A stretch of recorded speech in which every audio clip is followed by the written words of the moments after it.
Hey everybody, it's me, John Anthony Chihawk Soltero Jax to some, and I'm here with another pretty big, monstrous unboxing. I started to record the video before, and the dogs started fighting over food, which is very unusual for them.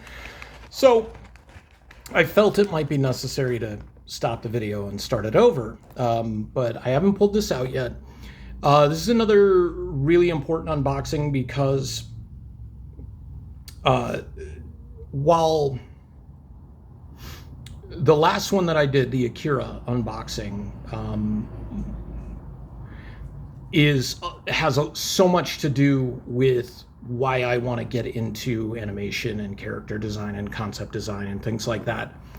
This is another element to that, and it's kind of what fed my childhood, late childhood, early teens. That's right, buddy. And you will see very, very shortly why that is.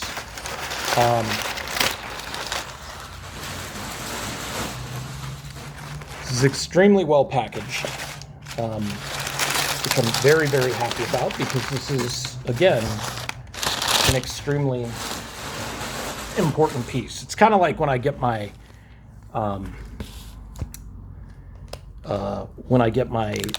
CBCS books back.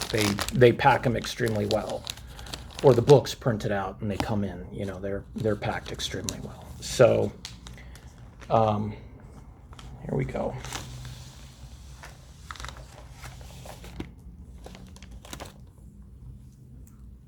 So I'm going to show this one off first.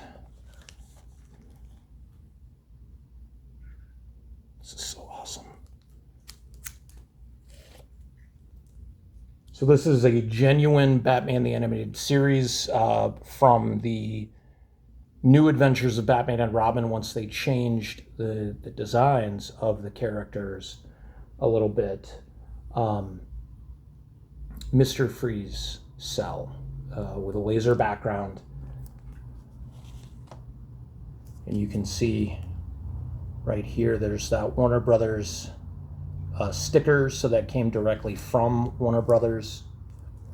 And some people don't, put a lot of stock into COAs, but there's one from Ruth Clampett from Clampett Studio Collections, which is really cool. And it came matted and everything. Now, this is really, really awesome as well, because this is the cell drawing that they then put the cell over and painted. So this is like the piece that I got from Akira. And then on the back here, you've got another certificate of authenticity, because the Charles Scott Gallery is really good about this. That's where I got this off their eBay store. And this is from, the animation cell and the cell drawing. Their COA is pretty cool as well. And they issued this when I bought the cell. It's kind of neat. It was issued on 4/1, so April Fool's Day, right?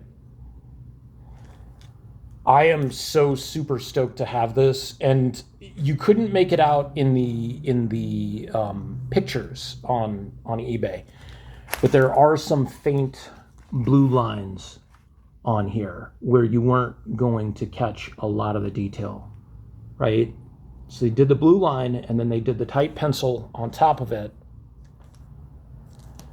and then took that and put the acetate cell, I believe it's still acetate, I don't remember if they used something different, over it. They did the line work and then flip it over and they do all the painting.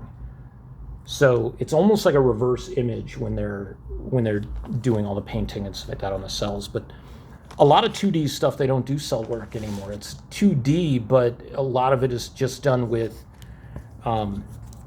the cell-like drawings that have the peg holes in them, and they register them, or they're just doing them digitally, but it's still two-dimensional. So like the cells and the cell drawings and stuff are really kind of like a lost art and a lost piece of history. And like having something like this from a TV show that meant so freaking much to me growing up and really helped get me into comic books, get me into animation, make me want to be a part of, doing concept design and production art. And also having that along with my Akira doga is really, really meaningful. And I don't think these are going to be the last animation cells and cell drawings and dogas that I get. So, but these are some of the most significant. And we're still waiting on all the stuff for the custom frame for the Akira doga. And because if I'm going to say it wrong, I might as well just say it wrong continuously instead of like flipping back and forth, right? But I went out and I picked out all the pieces for it. It's going to have this beautiful like brushed aluminum frame, definitely sprung for the museum quality glass.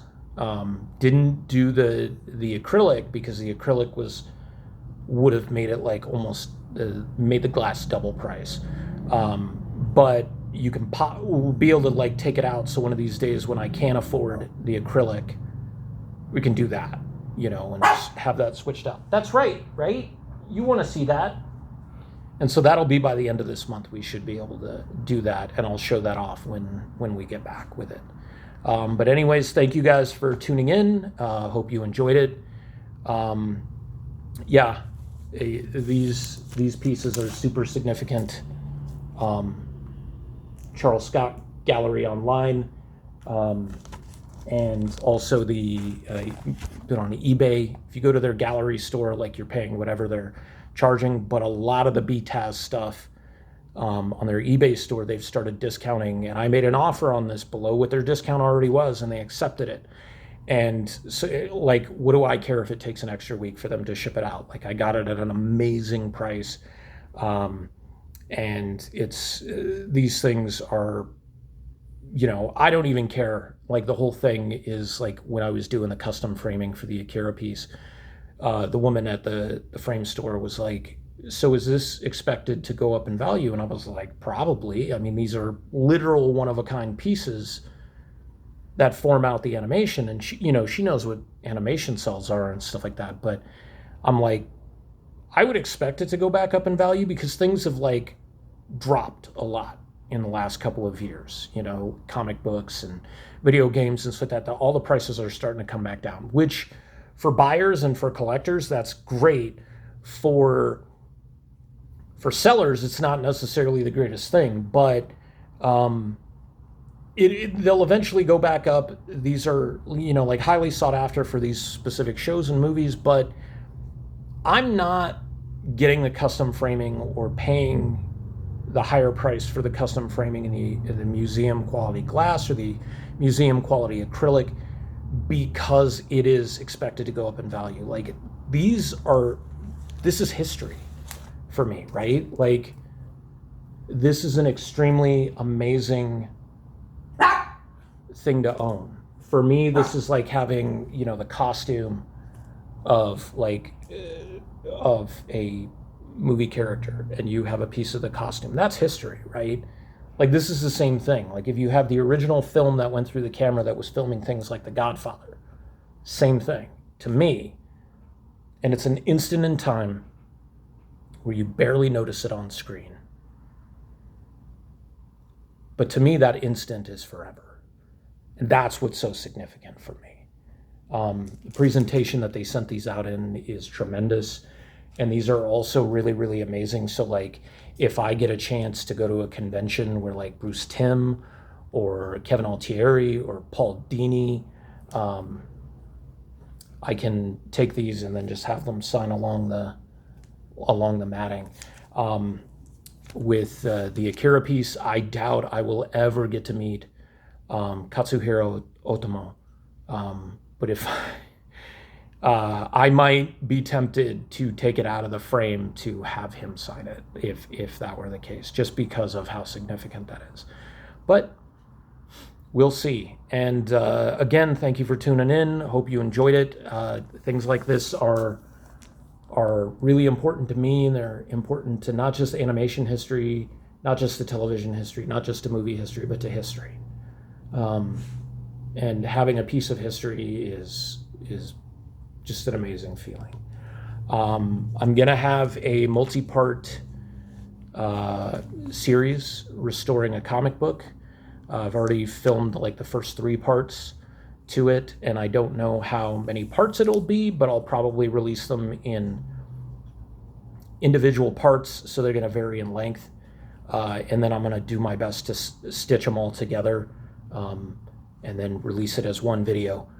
So you'll see the entire process of me restoring an Amazing Spider-Man 129, because I did get one, but it needs a lot of work. And that's going to make it even more special when it's finished, because it'll be mine. Like, it'll be like I helped create that as well, in the restoration. And you'll see that process. So we'll talk to you later. You guys take care of yourselves. Love you.